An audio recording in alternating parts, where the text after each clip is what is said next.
Assalamualaikum warahmatullahi wabarakatuh. Perkenalkan, nama saya Melani Azara. Saya akan menjelaskan bagaimana prosedur pembuatan HIRA DC yang merupakan kepanjangan dari Hazard Identification, Risk Assessment, and Determining Control. Sebelumnya, mungkin ada teman-teman yang belum mengetahui apa itu HIRA DC. Jadi, HIRA DC adalah sebuah cara atau metode untuk mengidentifikasi bahaya, menilai tingkat risiko, dan menetapkan bentuk pengendalian risiko untuk menyusun tujuan dan target K3 yang akan dicapai. Untuk menyusun HIRA DC, langkah pertama adalah menentukan jenis pekerjaan yang dilakukan. Jenis pekerjaan ini dituliskan secara spesifik kerjanya, dan jenis pekerjaan yang akan dianalisis kali ini adalah penjual di kantin Prokesma.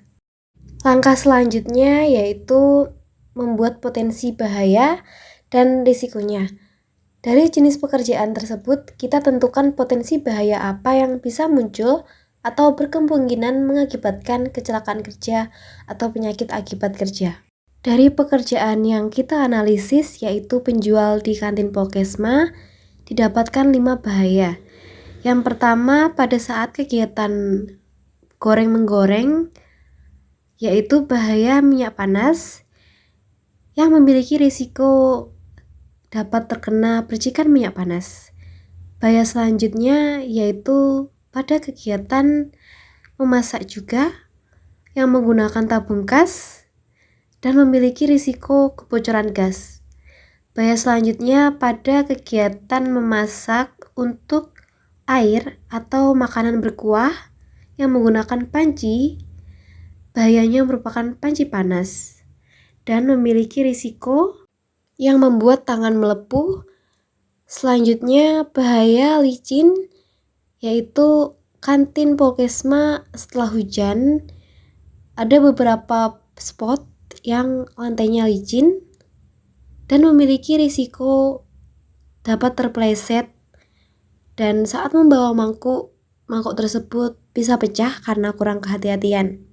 Dan bahaya yang terakhir adalah bahaya ergonomi yang berisiko sakit punggung atau gangguan muskuloskeletal lainnya.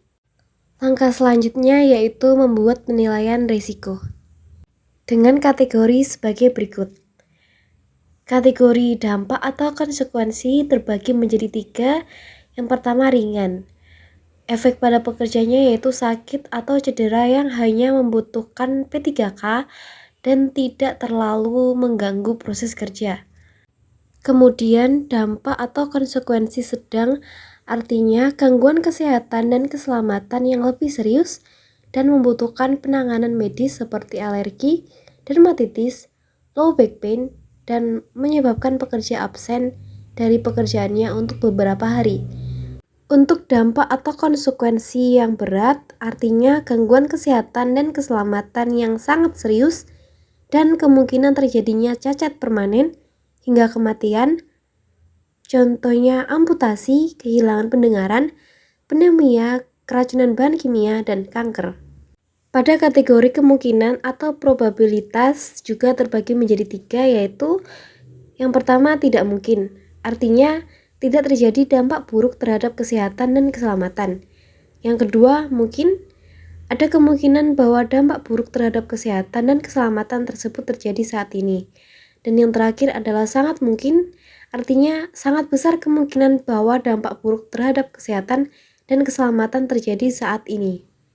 Pada bahaya minyak panas, probability-nya bernilai 1 karena rendah, dan konsekuensinya bernilai 1 karena hanya membutuhkan P3K, dan level resikonya adalah 1. Jadi tidak membutuhkan pengendalian karena sudah dianggap aman.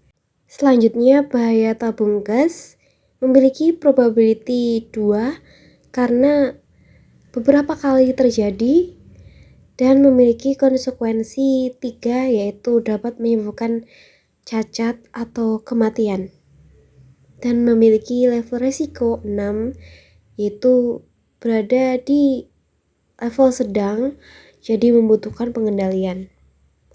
Dan selanjutnya adalah bahaya panci panas, memiliki probability 1 karena sangat jarang terjadi, dan konsekuensi 1 karena hanya membutuhkan pertolongan pertama.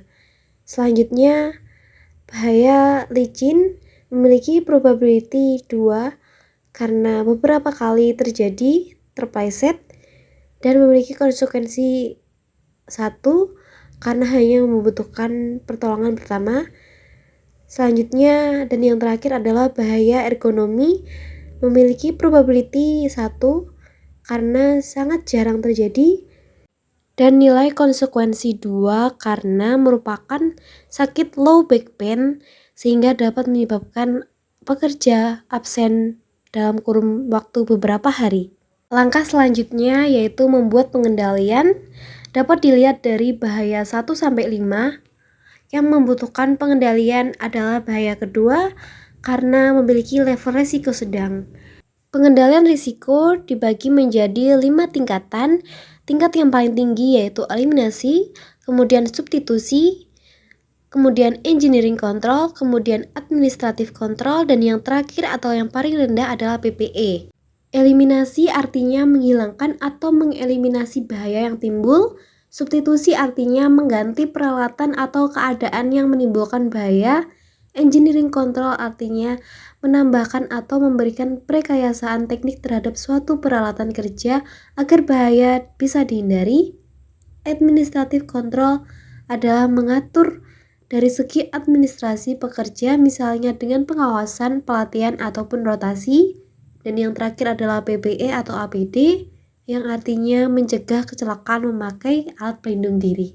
Kembali lagi ke tabel HIRA DC, yang membutuhkan pengendalian risiko tadi adalah yang memiliki level risiko lebih dari rendah, yaitu level risiko sedang dan level risiko tinggi.